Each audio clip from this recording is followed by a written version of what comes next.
السلام علیکم، ست شری اکال، میں ہرمیت سنگھ ہوں اور آپ دیکھ رہے ہیں سچ ڈیجیٹل. چونکہ آج بات کریں گے، سب سے پہلے تو بات کریں گے کہ متحدہ عرب امارات کے صدر شیخ محمد بن زائد نے افغان وزیر داخلہ سراج الدین حقانی، انٹیلیجنس سربراہ عبدالحق وسیق اور حکومتی ذمہ داران انیس حقانی سے جو ہے وہ کل ملاقات کی ہے. امارات کی سرکاری خبر رساں ایجنسی WAM کے مطابق یہ ملاقات ابو ظبی میں قصر شاہی میں ہوئی. اس موقع پر جانین کے جو بیچ افغانستان کی صورتحال کے علاوہ دونوں ملکوں کے درمیان تعاون مضبوط بنانے پر تبادلہ خیال ہوا اور اس کا مقصد مشترکہ مفادات کا حصول بالخصوص ترقیاتی شعبوں میں، اس کے علاوہ افغانستان میں تعمیر نو کی سپورٹ اور افغان عوام کی ترقی کا ہدف یقینی بنانے کی صورتحال پر بات چیت ہوئی. بات کریں گے اسرائیلی فوج کے سربراہ لیفٹیننٹ جنرل ہیزری ہیلوی نے اپنے عہدے سے مستعفی ہونے کا اعلان کیا ہے. یہ اعلان غزہ میں جنگ بندی نافذ ہونے کے بعد چند روز بعد کیا گیا ہے. ہیلوی نے باور کرایا کہ وہ 7 اکتوبر 2023 کے روز فوج کی ناکامی کی ذمہ داری قبول کرتے ہیں. ان کا اشارہ حماس تنظیم کی جانب سے غزہ کے علاقے پر حملے کی جانب تھا. اس حملے میں 1140 سے زیادہ افراد مارے گئے. اسرائیلی فوج کے سربراہ نے ایک بیان میں بتایا کہ وہ 6 مارچ کو اپنی ذمہ داریوں اور فوج کی قیادت کے منصب سے سبکدوش ہو جائیں گے. یہ بات اسرائیل نے ٹی وی 12 نے بتائی ہے. تو ایک طرف تو یہ سچویشن ہے کہ آپ کے سامنے ہے، دوسرے آپ کو یہ بتاتے چلیں کہ یہ جو معاملہ آیا ہوا ہے، لیکن اس کے بعد ایک اور خبر ہے جو میں آپ کے سامنے شامل کرتا ہوں. تل ابیب یعنی جو دارالحکومت ہے تل ابیب میں ایک شخص نے چاقو سے حملہ کر کے 4 افراد کو زخمی کر دیا ہے، جن کو اسپتال منتقل کر دیا گیا. بین الاقوامی خبر رساں ادارے کے مطابق تل ابیب میں نہلات بنیامین اسٹریٹ پر حملہ آوروں نے شہریوں پر چاقو سے حملہ کیا، جس کے بعد بھگدڑ مچ گئی. اسرائیلی میڈیا کا کہنا ہے کہ ریسکیو اہلکار نے زخمیوں کو اسپتال منتقل کر دیا، جہاں انہیں طبی امداد جاری ہے. ابتدائی تفتیش کے مطابق پولیس نے حملے معملاور کو جو ہے وہ دہشت گردی کی اس کارروائی قرار دی اور اس کو جو ہے جائے وقوع پر قتل کیا، یعنی ہلاک کر دیا. اب آپ اندازہ لگا سکتے ہیں، میں نے آپ کو پہلے کہا تھا کہ یہ معاملہ اتنا آسان نہیں. اس کی وجہ یہ کہ غم و غصہ بہت زیادہ لوگوں میں پایا جاتا ہے. پھر خاص کر جو غزہ میں جو جانیں گئی ہیں، تقریباً 45-46 ہزار سے زائد جانیں جو ہے لوگ گوا چکے ہیں، جس میں زیادہ تر تعداد جو ہے خواتین کی ہے، بچوں کی ہے، بزرگوں کی ہے. ہسپتال سب کچھ تباہ کر دیا گیا، ملیا میٹ کر دیا گیا، جس کی وجہ سے آپ اندازہ لگا سکتے ہیں کہ پھر ایسی صورتحال میں بہت سارے لوگوں کے اندر آپ نے دیکھا کہ اردن سے کئی ٹرک گئے اور لوگوں کے اوپر، فوجوں کے اوپر انہیں ٹرک چڑھا. اسی طرح اس سے پہلے بھی کچھ چیزیں گئیں اور اب خودکش جو معاملہ ہے یہ بڑھ سکتا ہے، کیونکہ مختلف تجزیہ کار یہ کہتے ہیں کہ بھائی صاحب اب یہ معاملہ جو ہے کم ہونے کے بجائے مزید بھی بڑھ سکتا ہے، کیونکہ ایک بے چینی ہے. اور بے چینی ظاہری بات ہے کہ جب آپ کسی کے ساتھ غصے میں ہو، تکلیف میں ہو معاملات کے حوالے سے، تو پھر آپ کیا کرتے ہیں؟ آپ کو پتہ ہوتا ہے کہ بھئی صاحب یہ معاملہ جو ہے اس میں ان لوگوں سے کیسے بدلہ لیا جائے. لیکن ایک اور چیز جو میں نے ابھی آپ کو خبر دی، اس حوالے سے بھی میں آپ کو یہ بتاتا چلوں کہ اسرائیلی فوج کے اندر مزید معاملات جو ہیں وہ خراب ہو رہے ہیں. اور اس کی وجوہات کیا ہے پہلے رکھ لیتے ہیں آپ کے سامنے. میں نے شاید میرا ویلاگ، میرے چینل پہ جو ویلاگ چلتا تھا، میں نے شروعات کی تھی 7 اکتوبر سے اور اب تک میں اپنا کام جاری رکھا ہوں. میں نے ایک چیز یہ بتائی تھی کہ بھئی کابینہ کے اندر بڑی لڑائیاں چل رہی ہیں اور اس لڑائیوں کے پیش نظر حالات بڑے خراب ہیں.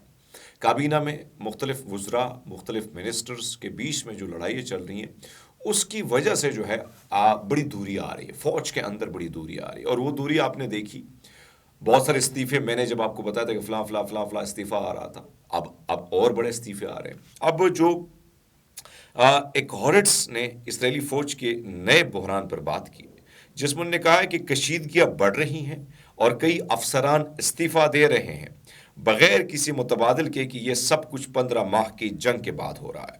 فوج کے چیف آف جنرل سٹاف ہیرزی ہیلوی اور جنوبی کمانڈ کے سربراہ یارون فنکا کے کلمان نے جو ہے منگل کو اپنے استعفے جمع کر لیے. ہیلوی نے کہا کہ میں اس ناکامی کو اپنی زندگی برس اپنے ساتھ لے کر چلوں گا.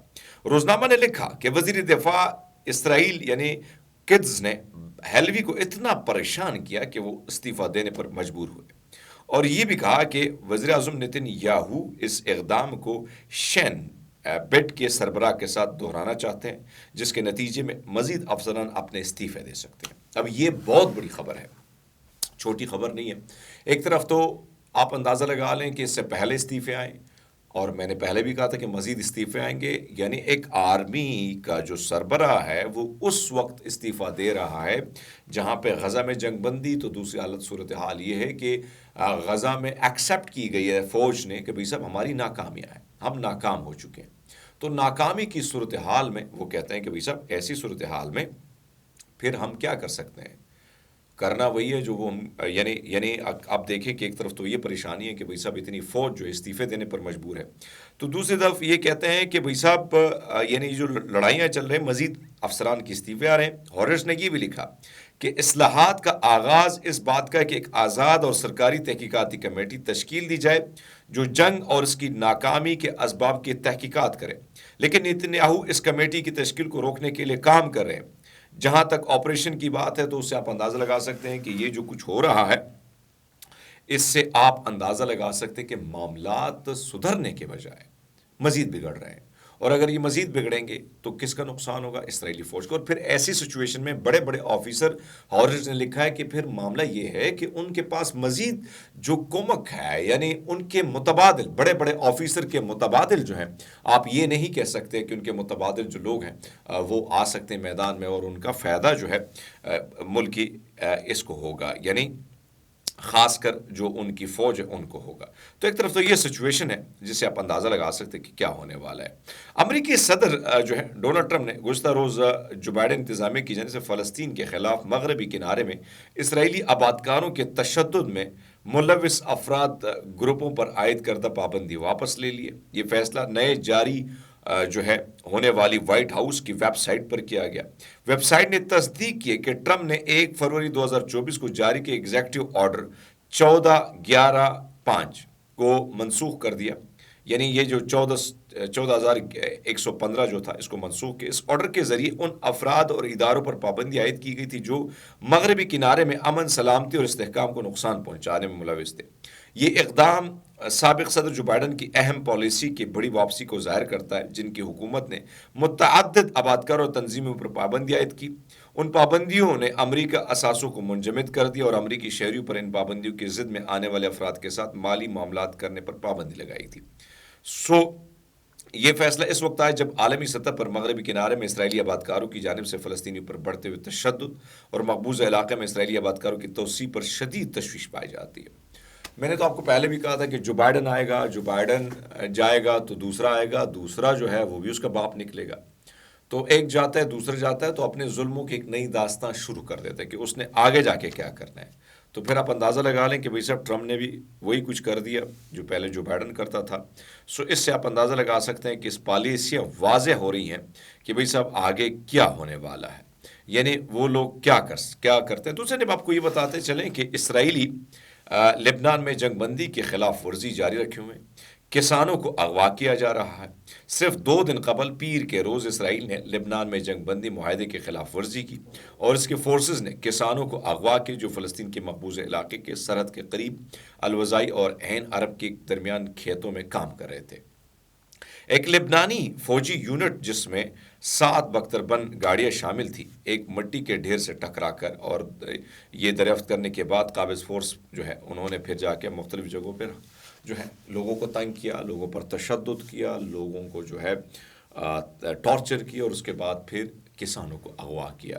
تو میرے خیال میں یہ صورتحال مجھے کوئی ٹھیک دکھائی نہیں دے رہی، معاملہ دوبارہ خراب ہو سکتا ہے۔ اب تک کے لیے اتنی، بہت سارے خیال ہے، بہت شکریہ۔